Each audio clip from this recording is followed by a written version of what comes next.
परमात्मा को पाने तथा उसका वास्तविक लाभ प्राप्त करने के लिए पवित्र बाइबल में प्रमाण है कि प्रभु ने मनुष्य को अपना ही स्वरूप बनाया। 6 दिन में सृष्टि रचकर 7वें दिन विश्राम किया। कुरान शरीफ में प्रमाण है कि हजरत मोहम्मद को खुदा स्वयं कह रहे हैं कि मैंने तुम्हें उस परमात्मा की महिमा बताने के लिए भेजा है। वो परमात्मा कबीर है जिसने 6 दिन में सृष्टि रची तथा 7वें दिन तख्त पर जा विराजा। उसकी खबर किसी बाखबर से पूछकर तो देखो। कृपया अवश्य सुनिए जगत गुरु तत्वदर्शी संत रामपाल जी महाराज के अमृत वचन। अपनी महिमा पर बताओ है कि ए जीव, जब तू इस ज्ञान को समझ जाएगा फिर तेरी ये स्थिति हो जाएगी कि परमात्मा आपके बिना मुझे भी कोई दिखाई नहीं देता। बंदी छोड़ दयाल जी तुम तक हमारी दौड़े, जैसे काग जहाज का इब तकैन दूजी ठोरी। अब जैसे समुद्र में समुद्री जहाज के ऊपर कुछ कौवे बैठकर चला जाते हैं। वो कौवा बैठकर चला जाता है इस उद्देश्य से कि जहाज के यात्री आगे चल के खाना खाएंगे, भोजन खाते हैं तो फिर मैं भी आहार करूंगा। अब जैसे शाम के समय जहाज चला, अतिथि खाना खाकर टुकड़ा फेंक दिया तो कौवा उस लालच में बैठ जाता है। फिर जहाज रातों रात निकल जाता 200 किलोमीटर, और 200-300 किलोमीटर जाने के बाद, 400 किलोमीटर जाने के बाद फिर समुद्र के अतिरिक्त, जल के अतिरिक्त कुछ भी वस्तु दिखाई नहीं देती, केवल जहाज या जल।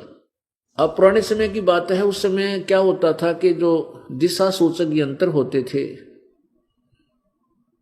वो कई बार डिस्टर्ब हो जाते थे। ये चुंबकीय चट्टानों के कारण वो जो डगमग हो जाते थे, डिस्टर्ब हो जाते थे, और जहाज के चालक भी भ्रमित हो जाते थे।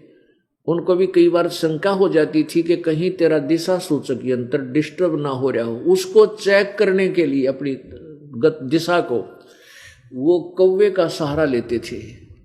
और कौवे में प्रभु ने ऐसा गुण दिया हुआ है कि वो जैसे रात्रि में जहाँ जिस दिशा से भी चलेगा, चाहे वो दिन में चले चाहे रात में, वो उस दिशा को भूलता नहीं। उसको फिर ये रहता है कि मैंने उल्टा आना है, मेरा घर यहाँ पर है, मेरा घोंसला यहाँ पर है।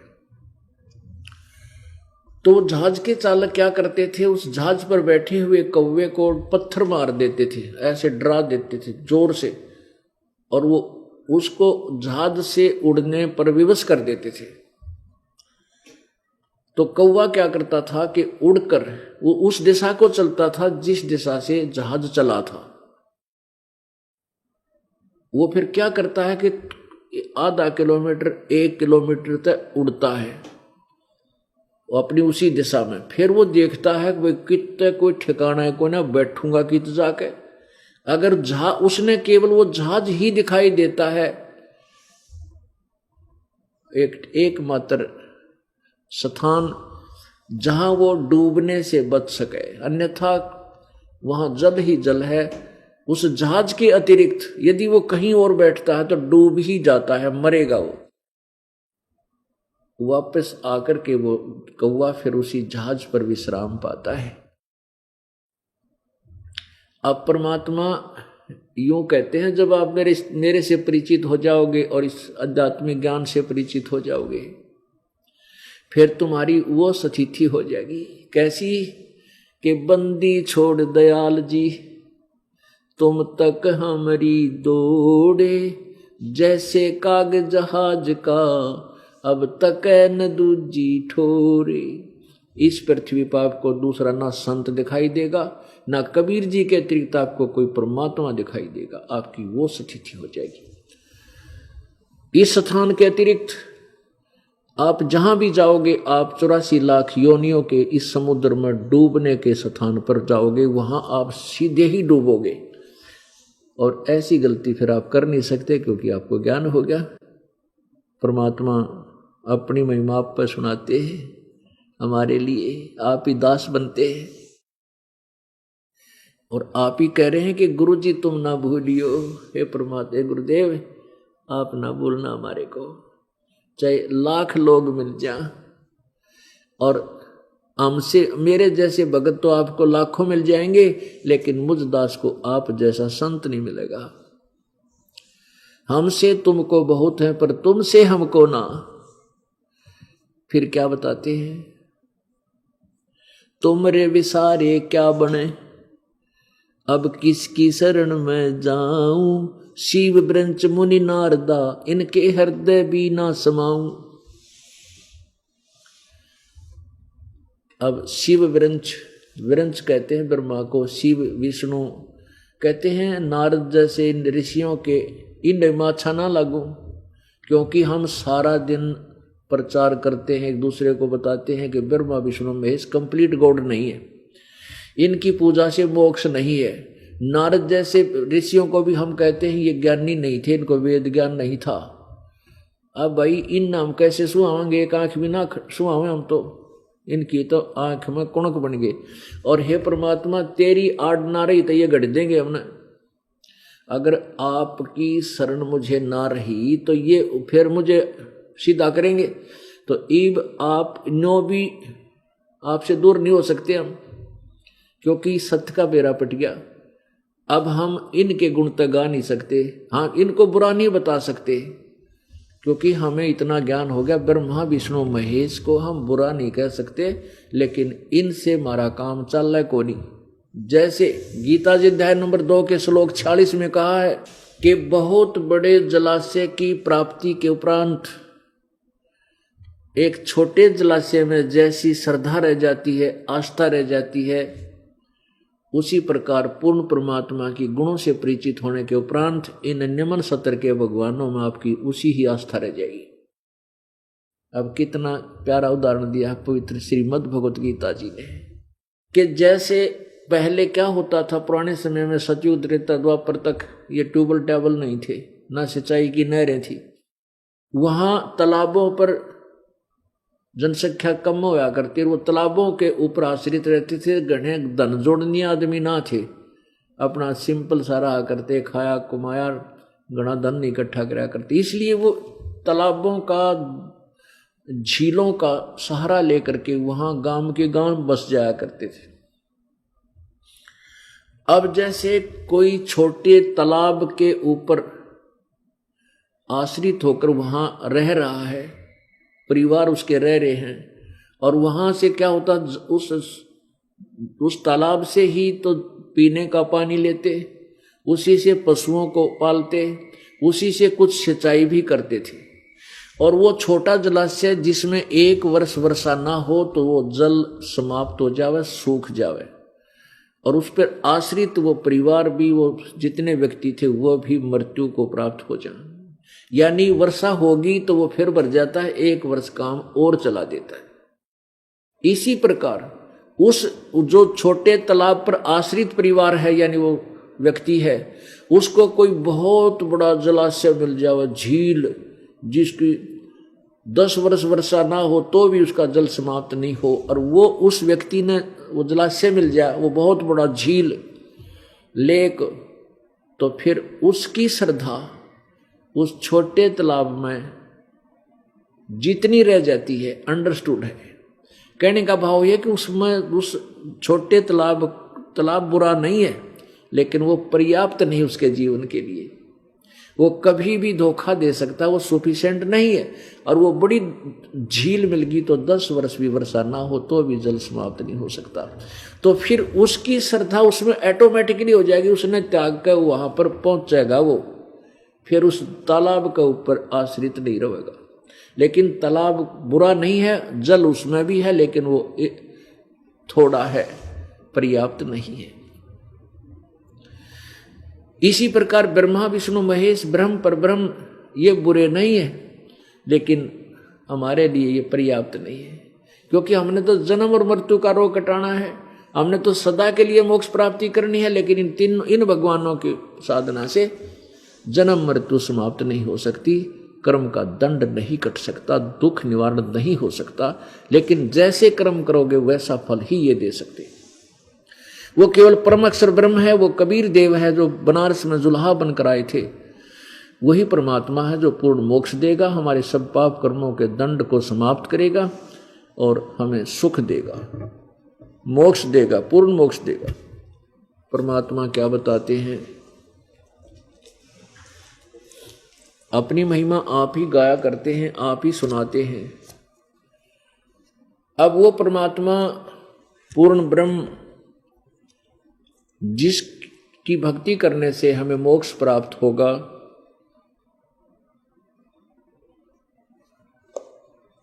उसके विषय में आदरणीय गरीबदास साहिब जी ने किस प्रकार हमें समझाने की चेष्टा की है।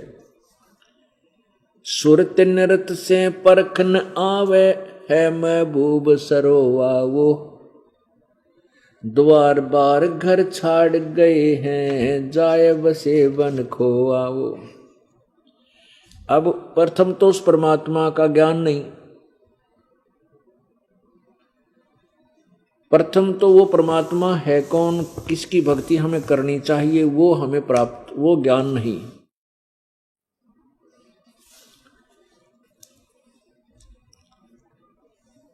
और उसके उपरांत फिर हम जैसा भी थोड़ा बहुत ज्ञान सदग्रंथों में था वो समझ सके नहीं, वो साधनाएं गलत करते रहे। भेख बनाए बहे बहुरंगी कीना बहुत अबोआ वो,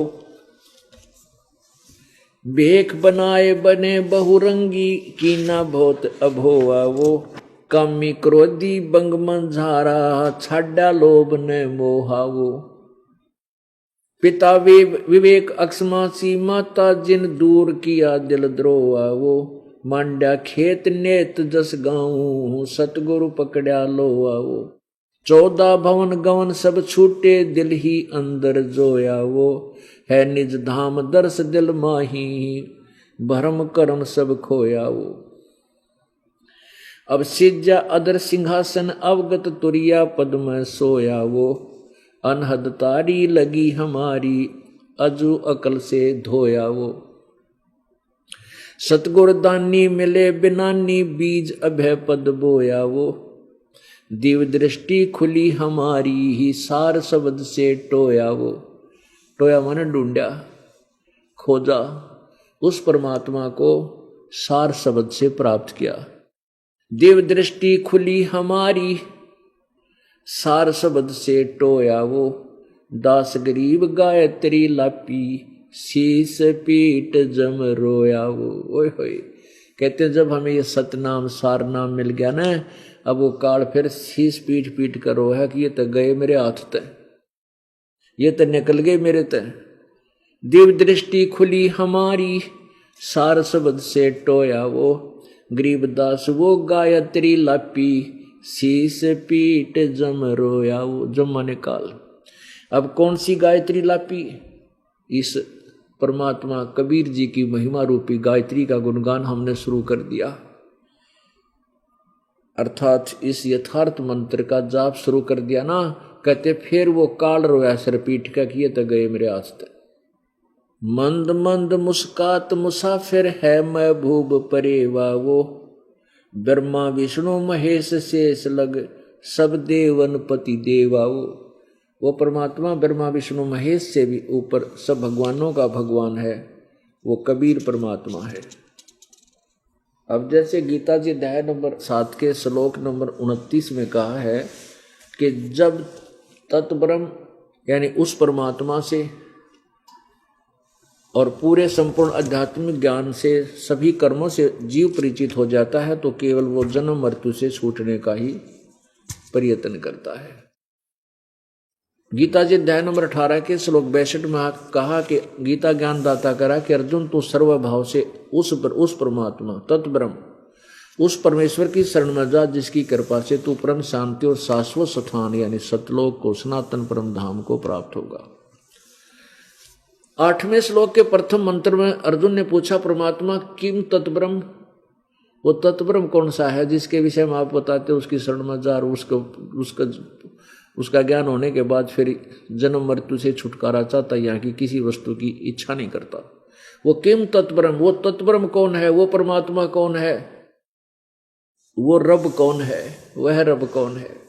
8वें अध्याय के गीता जी के 3रे मंत्र में गीता ज्ञानदाता कहता है वो परम अक्षर ब्रह्म है। गीता जी अध्याय नंबर 15 के श्लोक 1 से 4 में और 15, 16 और 17 में स्पष्ट किया है। 3 भगवान बताए, जैसे 3 परमात्मा बताए, ब्रह्म, सरपुरुष, अक्षर ब्रह्म, अक्षर पुरुष, ये 2 परमात्मा। इन दोनों के लोकों में जीव भी नाशवान, इनका शरीर नाशवान, प्राणियों का, इनका भी, इन भगवानों, पुरुषों का भी, भगवानों का भी जीव शरीर नाशवान, लेकिन जीव आत्मा सभी की अमर ही होती है, गधे की भी, कुत्ते की। अब 17वें श्लोक में कहा कि उत्तम पुरुष तो अन्य परमात्मा इति उदारत है, वो उत्तम भगवान, श्रेष्ठ प्रभु तो कोई और है जो तीनों लोकों प्रवेश करके है। यह लोक धर्म आविश्य विवर्ती अवैश्वर है, जो तीनों लोकों में प्रवेश करके सबका धारण पोषण करता है। वो परमात्मा, उस परमात्मा की भक्ति से ही जीव का छुटकारा होगा। अब क्या बताया है, भजन करो उस रब का जो दाता है कुल सब का। भजन करो उस रब का जो दाता है कुल सब का। भाई बिना भजन भय मिटे न जम का, समझ बूझ रे भाई। सतगुर नाम दान जिन दीन्या ये संतों ठहराई। सत कबीर नाम करता का, ओह सत कबीर नाम करता का। कल्प करे दल देवा, सुमन करे सुरत से लापे पावे हर पद भेवा। आसन बंद पदम पद परचय, नाभि नाम जगावे। त्रिकुटी कमल में पदम झलके, जहाँ से ध्यान लगावे।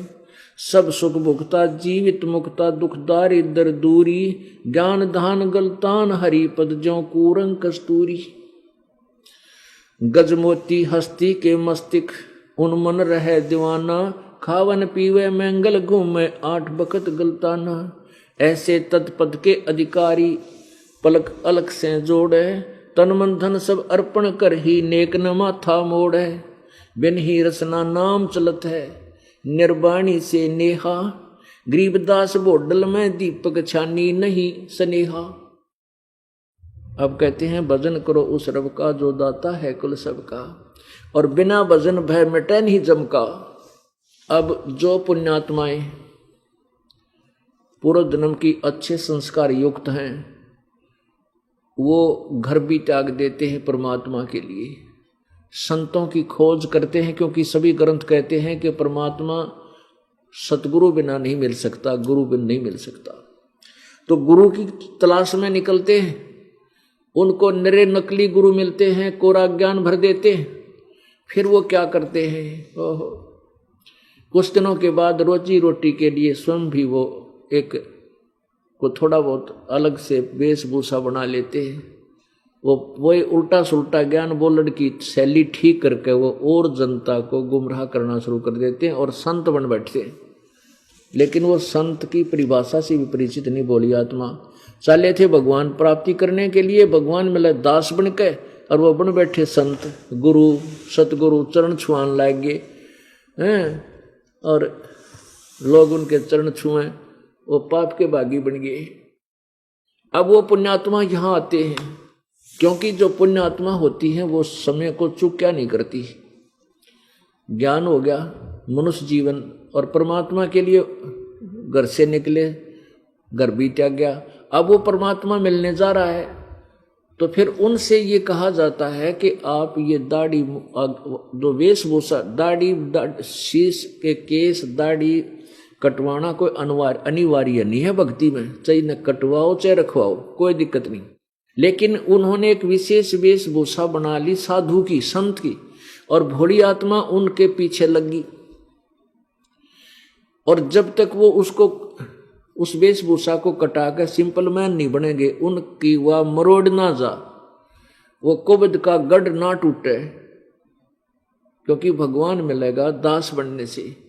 और साधु बना रहा, नमस्कार करनी भोली आत्मा बहुत मिलेंगी, क्योंकि नकली हो चाहे असली, उनको क्या पहचानी उस संत नकली है का असली है, उसको तो भगवान का रूप दिखाई देता संत श्रद्धालु को। तो फिर वो जो संत वेशभूषा बना के बड़ी जनता में एक प्रभुता पाते हैं, उनको हम समझाते हैं कि आप ये ऐसा मत रखो, ये आपके लिए हानिकारक हो जाता है। तो बेचारे क्योंकि वो भगवान से अपरिचित हैं, भगवान की महिमा से वो परिचित नहीं है, इसलिए वो क्या बोलते हैं, वो कहते हैं दाढ़ी कटवा लेंगे ना फिर हमें रोटी कहाँ से मिलेगी, वो तरह गजब हो। और हम जैसे ट्रेन में जाते हैं तो हमारी टिकट नहीं लगती, हमारा गुजारा कैसे होगा। अब ये भी हमारी एक भगवान के विधान से अपरिचित होने की सोच है। अब क्या बताते हैं परमात्मा कि जब आप मेरी शरण में आ जाओगे, रोजी और रोटी की तो चिंता छोड़ देना। जब तीनों लोकों में प्रवेश करके वो सबका धारण पोषण करता है तो हम उसी से सीधे संपर्क में आ गए तो क्या हमें 2 रोटी नहीं देगा, क्या आने जाने का किराया वो नहीं देगा, ना जाने कित के दे देगा, सत्कर मान लेना। अब आपके समक्ष पीछे सत्संग में एक नेपाल से भक्त आया था, उसने कहा था जी वहाँ के गरीब जनता है और वहाँ से आने में उन असमर्थ है और वहाँ प्रचार करने के लिए मैं भी इतना समर्थ नहीं हूँ अभी घना प्रचार कर सकूँ, जितनी मेरी समर्थता है उतना तो मैं पैसा लगा के खर्च कर दूंगा। फिर हमने उसको 5,000 रुपये दे दिए, भाई तू वहाँ जनता में प्रचार कर। तो उस बेचारे ने रख दिए वो पैसे कि भाई परमात्मा का पैसा मैं दुरुपयोग नहीं करूँगा, कति आंट लग गएगी ना, कितना भी पार नहीं बसाओगी तब उसको प्रयोग करूँगा। तो महीना तो उसने ऐसे काम करता रहा, अपने आप अपने ही पैसे से वो खर्च करता रहा, प्रचार करता रहा जैसा बना। फिर उसको आवश्यकता बन गई, 500 रुपये की आवश्यकता पड़गी। कहता मैंने वो 5,000 रुपये न्यू के न्यू दर रखे थे, 1,000 के नोट और 2 500 के, 4,000 के, कति गिण के वहाँ ऐसे स्थान पर रख दिए थे बच्चे भी ना छेड़े, घर वालों को पता ही ना चले, वहां कभी पैसा मैंने रखा ही नहीं। तो वो गिने तो मैंने पाए वो क्या 2,500 रुपये बढ़ गए, उसमें कहता मैंने पहले 1,000 रुपये निकाल लिए थे तो 6,500 रुपये फिर पाए, 2,500 रुपये टोटल कहता वो बढ़ गए। 1,000 निकाल लिया था, 4,000 उसमें सुरक्षित रख दिए, फिर 6,500 पाए। तो ये किसने दे दिए? कबीर परमात्मा ने।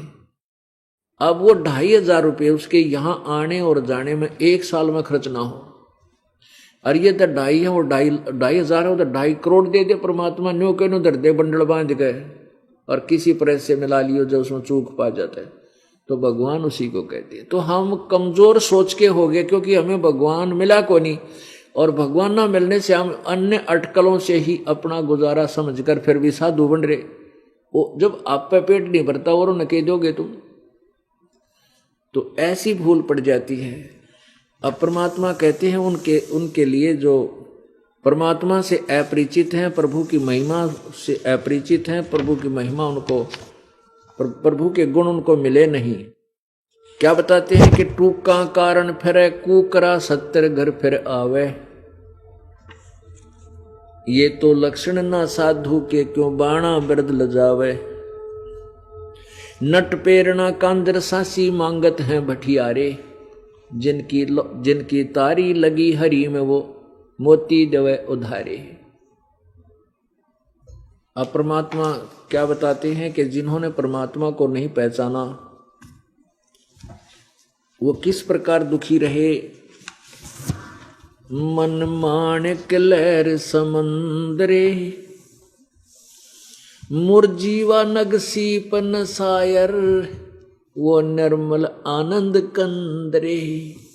मन माणिक लहर समंदरे, मुरजीवा नगसी पन सायर, वो निर्मल आनंद कंदरे। अब कितनी प्यारी वाणी बोली है गरीबदास साहेब ने अपने कबीर परमात्मा के विषय में। भाई मोती मुक्ता दर्शत नाही, ये जग है सब अंदरे, दिखत के तो नैण चश्म इनके, फेरा मोतिया बंदरे। अब क्या बताते हैं कि जिनको तुम विद्वान समझा करते, बड़े वेदों के ज्ञाता हैं, बड़े मर्मज्ञ ज्ञाता हैं, अब जैसे आपने अभी देवी भागवत महापुराण के गीता प्रेस गोरखपुर से प्रकाशित पृष्ठ नंबर 414 पे छठे सकंद में क्या पढ़ा कि सतयुग के ब्राह्मण वेदों के पूर्ण विद्वान होते थे और वो दुर्गा की पूजा करते थे। 562 पृष्ठ पर दुर्गा कहती है ब्रह्म की पूजा करनी चाहिए, उसके अतिरिक्त दूसरे की धारणा भी नहीं लानी चाहिए, उसकी पूजा करो, वो ब्रह्मलोक में रहता है। अब गीता जी अध्याय नंबर 8 के श्लोक नंबर 16 में लिखा कि ब्रह्मलोक पर्यंत भी सभी जन्म मृत्यु में है, पुनर्वृत्ति में है, ये भी स्थायी नहीं। अब यहां परमात्मा कहते हैं मोती मुक्ता दर्शत नाही, ये जग है सब अंधरे। अंध माने अध्यात्म ज्ञान नेत्रहीन, इनको अध्यात्मिक ज्ञान नहीं था इसलिए अंधे थे सब। अब दुर्गा भी अंधी, पूर्ण ज्ञान नहीं, वो कभी ब्रह्म तक ही बताती है, उसकी पूजा करो। भाई दिखत के तो नैन चश्म, इनके फेरा मोतिया बंदरे। अब दुर्गा कभी कहती है अक्षर ब्रह्म, वो ब्रह्म जिसने सारी सृष्टि रची वो अक्षर ब्रह्म है, और फिर कह उस ब्रह्म की पूजा करो, उसका ओम मंत्र है, परमण मंत्र है। तो इन सब के मोतिया बिंद था। मोतिया बिंद कैसा होता है? जैसे सफेद मोतिया हो जा किसी के आंखों में, उनकी आंख इतनी स्वस्थ दिखाई देती है जैसे कति सारा दिखता हो, लेकिन उन्हें दिखता कुछ को नहीं, कति नपट अंधे होते वो। तो ऐसे ही ये विद्वान भगवान देवी और देवता हमने कति भगवान प्राप्त दिखाई दे थे और बड़े विद्वान नजर आवे थे, इनको तो कह भी ना ज्ञान था। अब जैसे अभी तक हमारे ही पवित्र हिंदू धर्म के ये गुरुदेव लोग हमें ये नहीं बता सके कि पुराणों में क्या लिखा है, ब्रह्मा विष्णु महेश की क्या स्थिति है, तो ये आँखें कैसे कह सकते? तो अंधे थे, अंधे मीन ज्ञान नेत्रहीन। इनको ये भी ना समझ में आई गीता, पवित्र गीता जी और पवित्र चारों वेद और पवित्र पुराण हमें क्या संदेश, यथार्थ संदेश दे रहे। और पुराणों के वक्ता ब्रह्मा जी ये आप अज्ञान दे रहे हुए, इसलिए बताते हैं मन माणिक लहर समंदरे, मुरजीवा नग सीपन सायर, वो निर्मल आनंद कंदरे। भाई मोती मुक्ता दर्शत नाही, यो जग है सब अंदरे। दिखत के तो नैन चश्म, इनके फेरा मोतिया बंदरे। ये दिखत के तो आंखें बड़ी निर्मल दिखाई दे, बड़े विद्वान नजर आवे हैं, पर इनका अज्ञान रूपी मोतिया बंद हो रहा है। नर नारायण देही पाके, जय कट्याना यम का फंदरे। रतन अमोली दर्शत नाही, धक है वाकी जिंदरे। कि ऐसा सुंदर शरीर प्राप्त पाके और फिर भी भगवान नहीं मिले, और कहते हैं वो परमात्मा नहीं प्राप्त हुआ तो धिक्कार है उसके जिंदगी ने, इस मनुष्य जीवन को। भाई पूर्ण ब्रह्म रटे अविनाशी, जो भजन करें गोविंद रे। भाव भक्ति जा हृदय होई, फिर क्या कर है सुरपति इंद्रे। अब जिनके सच ये ज्ञान समझ में आ गया और सच्चे दिल तक भक्ति में लौ लाएगी, कहते फिर यहाँ का सुरपति देवताओं के राजा इंद्र की पदवी भी हमारे लिए व्यर्थ है। वो क्या कर है सुरपति इंद्रे, यानी उसके सामने वो सुख देवताओं के राजा इंद्र का भी व्यर्थ है। व्यर्थ क्यों है? क्योंकि जैसे वैसे तो इंद्र को बहुत सुख है, देवताओं का राजा है, स्वर्ग का राजा है, लेकिन यू राज रहेगा कितने दिन? यू ज्यादा समय नहीं रहे, इसका फिक्स टाइम है। 72 चौकड़ी युग इंद्र, एक इंद्र 72 चौकड़ी युग तक शासन करता है, 72 चतुर्युग तक।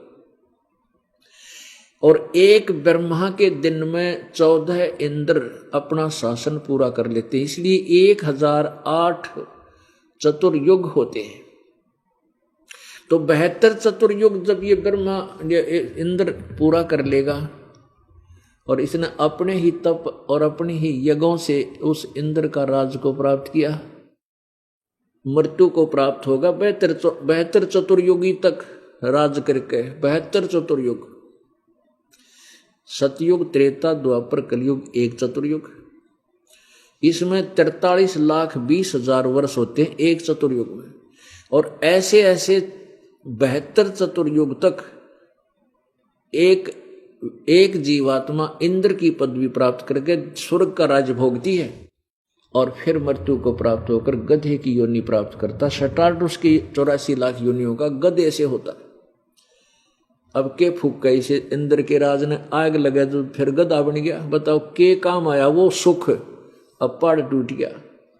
अब फिर इसे गधे के जीवन हो जावन माने जैसे महावीर जैन वाली आत्मा के 60 करोड़ बार गधा रतरा गजब हुए, 30 करोड़ बार कुत्ता। देवताओं के राजा वाला सुख के काम आया उसका।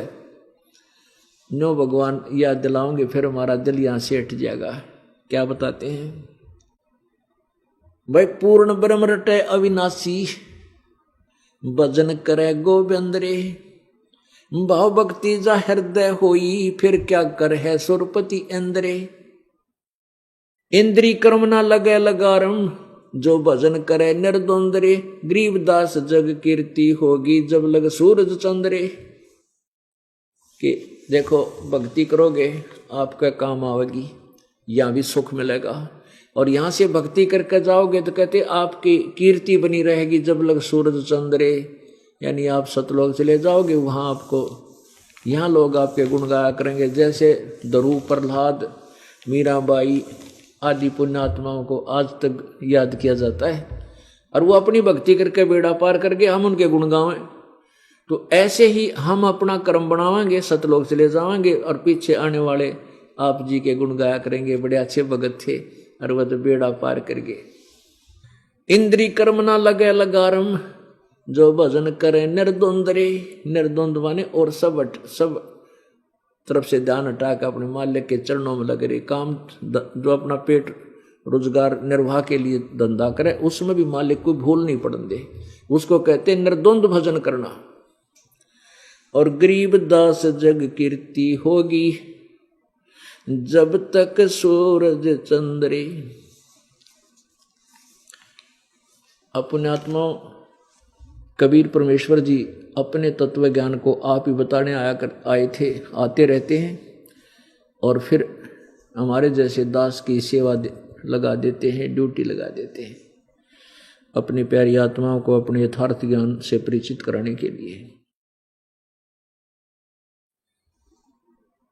अभी तक हमें ब्रह्मा विष्णु महेश के बारे में क्या बताया गया था कि अजर व अमर हैं, सर्वशक्तिमान है, ये सृष्टि के रचनहार हैं और ये पूर्ण परमात्मा है, सभी ब्रह्मांडों के रचयिता यही हैं।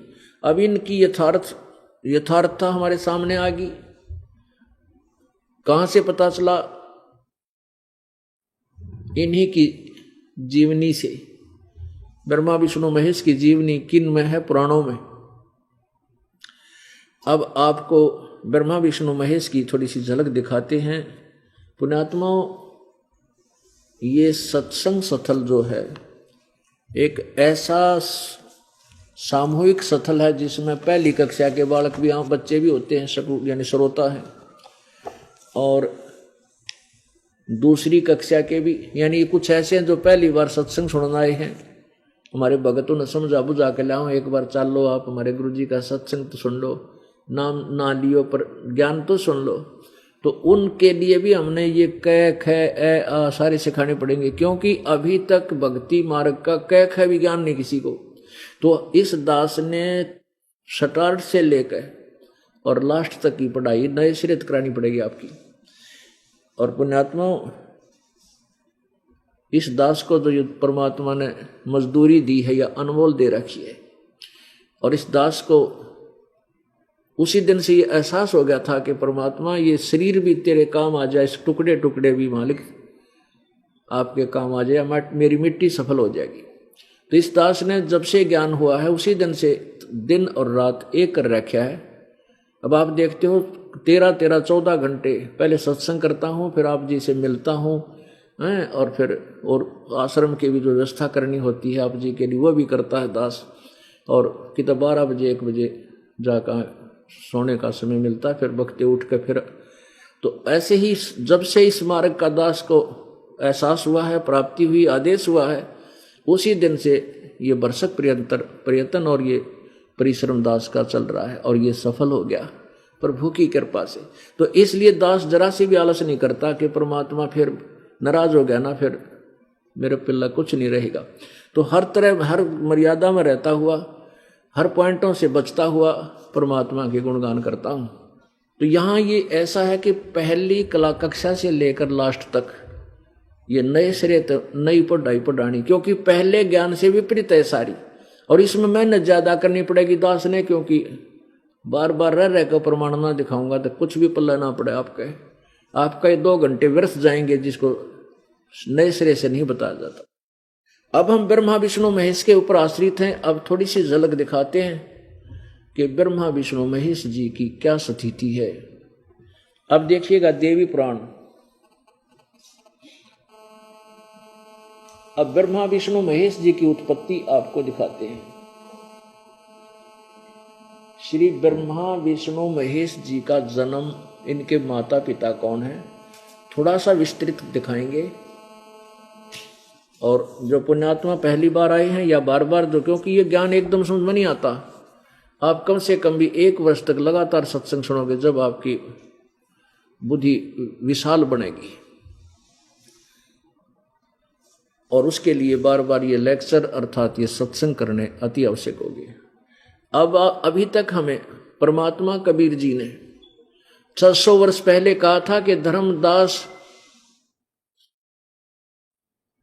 ये जग बोराना मन विचलित है, और कोई न जाने पद निर्वाणा, मोक्ष मार्ग का किसी ने ज्ञान नहीं है। यही कारण मैं कथा पसारा, अब मैं तुमसे कहूं, यही कथा तुम जग जीव सुनाओ, सब जीवों का भरम नसाओ। अब मैं तुमसे कहूं चिताई, इस तीनों देवताओं की उत्पत्ति भाई, ब्रह्मा विष्णु महेश की उत्पत्ति बताता हूं। 600 वर्ष पहले परमात्मा ने ये शब्द वो बताए थे, और वो ज्ञान जो पुराणों में लिखा था वो अपनी सिंपल लैंग्वेज में बोला था। और क्या बताया था कि ज्ञानी सुने सो हृदय लगाई, मूर्ख सुने तो गम नहीं पाई। आप बुद्धिमान होगा वो तो समझेगा कि संत जो बता रहा सच्चाई है, और प्रमाण दिए जाएंगे साथ में आपको। और अनजान व्यक्ति जिसने भगवान चाहिए कोई ना, वो समझे कोई नहीं इस मार्ग ने, वो तो काल का ही जो है ना आहार बना रहेगा। अब क्या कहते हैं, धर्मदास ये जग बोराना, कोई न जाने पद निर्वाणा। यही कारण मैं कथा पसारा, जग से कहिए एक राम नियारा। यही ज्ञान जग जीव सुनावो, सब जीवों का भरम नसाओ। अब मैं तुमसे कहूं चिताई ही, त्रिदेवन की उत्पत्ति भाई। इन तीनों देवताओं की उत्पत्ति बताता हूं। कुछ संक्षेप कहूं गौराई, सब संशय तुमरे मिट जाई। ज्ञानी सुने सो हृदय लगाई ही, मूर्ख सुने तो गम ना पाई। समझदार सुनेंगे तो तुरंत स्वीकार करेंगे, सीने से लगाएंगे इस ज्ञान को कि महाराज जी ने तो तोड़ पाड़ दिया, कमाल कर दिया। और साथ में ये आपको सदग्रंथ दिखाऊंगा, फिर संशय नहीं रहेगा कि ये कच्चा काम है। ज्ञानी सुने सो हृदय लगाई, मूर्ख सुने तो समझ में न आई। माँ अष्टंगी पिता निरंजन, ये दम जारण वंशन अंजन। पहले कीन निरंजन राई, पीछे से माया उपजाई। माया रूप देख अतिशोभा, देव निरंजन तन मन लोभा। काम देव धर्म राय सताए, देवी को तुरंदर खाए। पेट से देवी करी पुकारा, हे साहेब मेरा करो उभारा। टेर सुनी तब ता हम आए, अष्टंगी को बंद छुड़वायो। धर्मराय को हिकमत कीना, नक्श रेखा से भग कर लीना। धर्मराय कीने भोग विलासा, माया को रही तब आशा। 3 पुत्र अष्टंगी जाए, ब्रह्मा विष्णु शिव नाम धराए। परमेश्वरे बंदी छोड़। 600 साल पहले परमात्मा ये भगवान थे, भगवानों के भगवान थे कबीर जी। जिन पुराणों को हमारे ब्राह्मण गुरु और ऋषि नहीं समझ सके, इनमें के लिखा परमात्मा ने पहले ही बोल रखा अपनी सिंपल लैंग्वेज में कहते हैं इन ब्रह्मा विष्णु महेश की मैं तीनों देवताओं की उत्पत्ति सुनाता हूं। अब मैं तुमसे कहूं चिताई तीन देवों की उत्पत्ति। भाई माँ अष्टंगी, पिता निरंजन, इनकी माता दुर्गा है और पिता इनका ज्योति निरंजन युग काल है। और कहते हैं तीन पुत्र अष्टंगी जाए, ब्रह्मा विष्णु शिव नाम धराए। गुण तीनों की भक्ति में ये भूल पड़ो संसार, कहे कबीर निज नाम बिना भाई कैसे उतरे पार। अब ब्रह्मा विष्णु महेश बताया, और फिर गुण तीनों की भक्ति में रजगुण ब्रह्मा, सतगुण विष्णु, तमगुण शिव जी की भक्ति में ये भूल पड़ा संसार। सभी भूल रहे हैं, और कह कबीर निज नाम बिना क्यों कर उतरोगे पार। उस सार नाम बिना तुम पार नहीं हो पाओगे। अब ये ज्ञान परमेश्वर ने 600 वर्ष पहले बोला था, लेकिन इन अज्ञानी ऋषियों ने, गुरुओं ने और इन विवेकहीन ऋषियों ने परमेश्वर के इस ज्ञान को दबा दिया, ऊपर नहीं आने दिया। और आज इन सदग्रंथों ने इसको सेकंड किया, समर्थन किया, फिर हमारे हृदय ने स्वीकार किया। अब देखो ये श्री शिव पुराण, ये कहां से छपा है? श्री शिव पुराण, इसके संपादक है हनुमान प्रसाद पोदार और प्रकाशक और मुद्रक हैं गीता प्रेस गोरखपुर, गोविंद भवन कार्यालय कोलकाता का संस्थान। अब इसके रुद्र संहिता से हम प्रारंभ करेंगे। परमात्मा की वाणी अब कैसे किस प्रकार सिद्ध होती है, अब देखिएगा। यह है रुद्र संहिता और प्रश्न नंबर 99। अब 98 से शुरू करते हैं। अपने पुत्र नारद की यह बात सुनकर लोक पितामह ब्रह्मा वहां इस प्रकार बोले। ब्रह्मा जी ने कहा,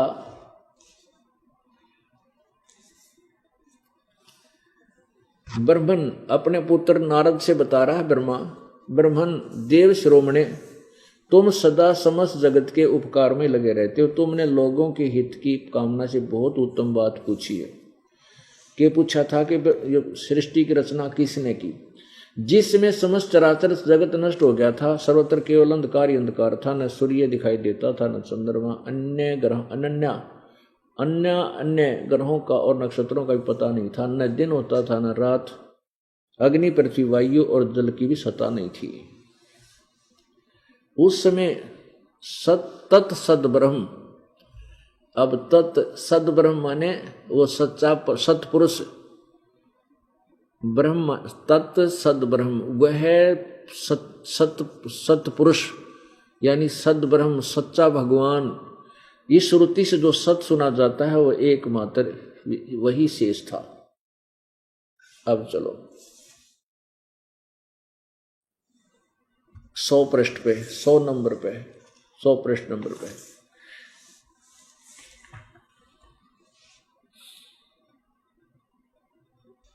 जिस पर ब्रह्म के विषय में, अब देखो ब्रह्मा जी बोल रहा कि तो ब्रह्म का है, कि तो सदब्रह्म का है, कि तो पर ब्रह्म, फिर भी क्योंकि इन्हीं से हमने इस ज्ञान को निखारना है जो परमेश्वर का ज्ञान है।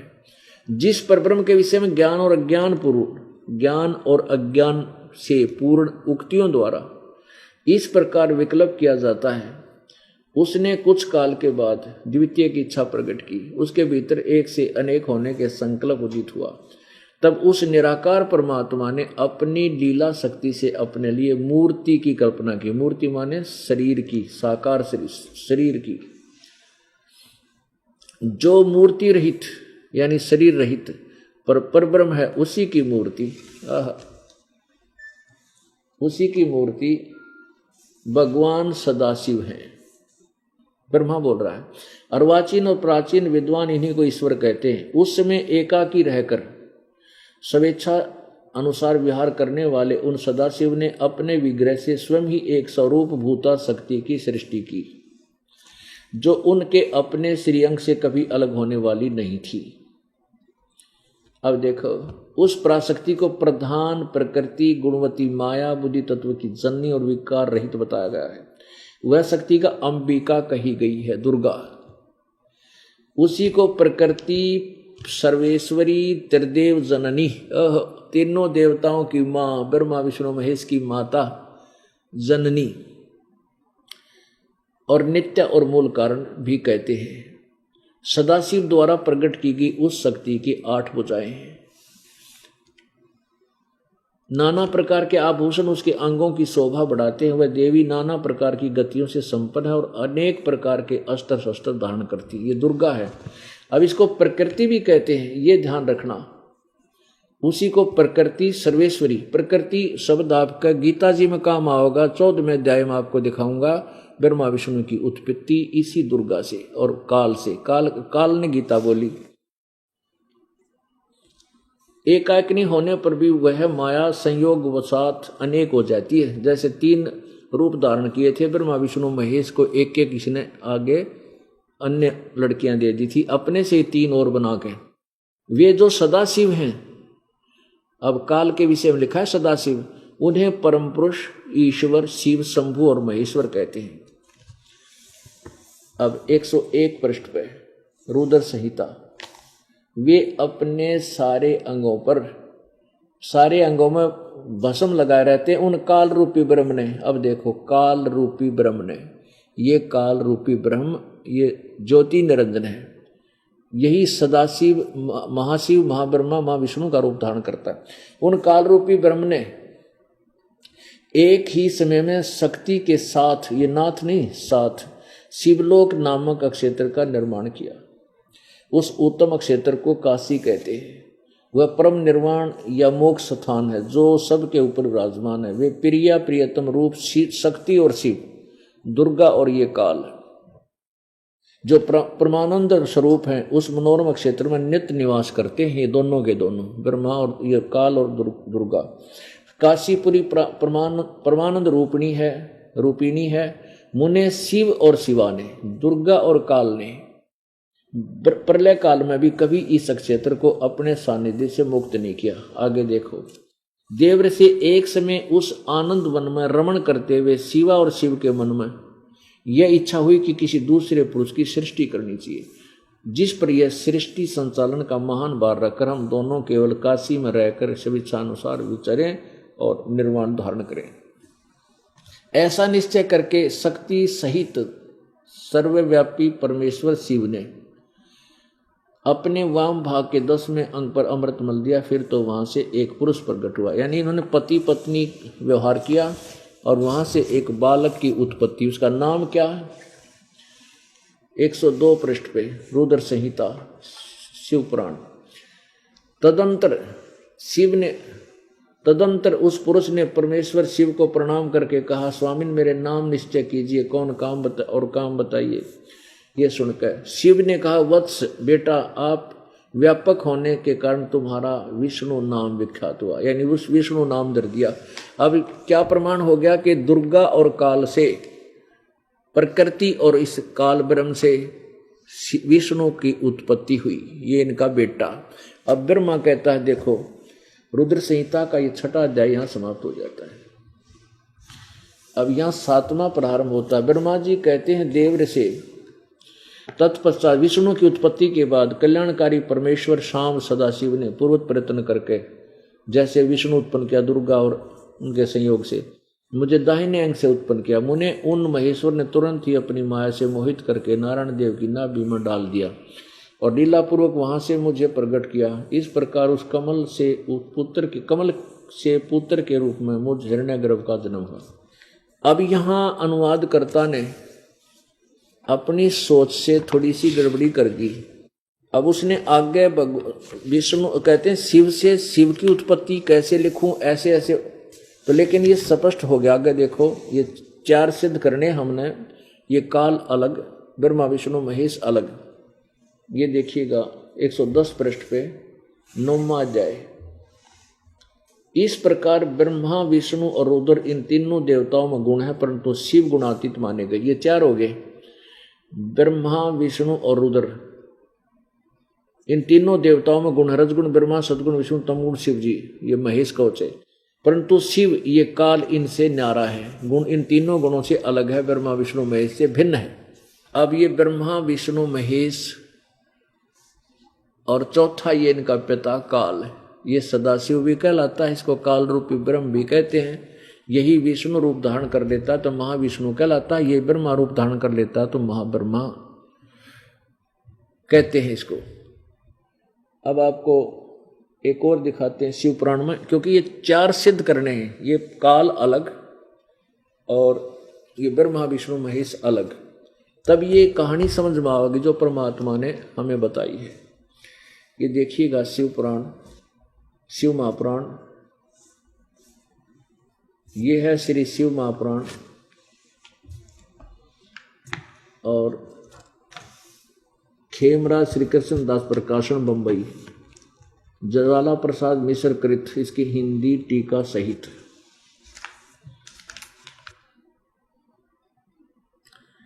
अब देखिएगा विद्वेश्वर संहिता प्रश्न नंबर 17 पे।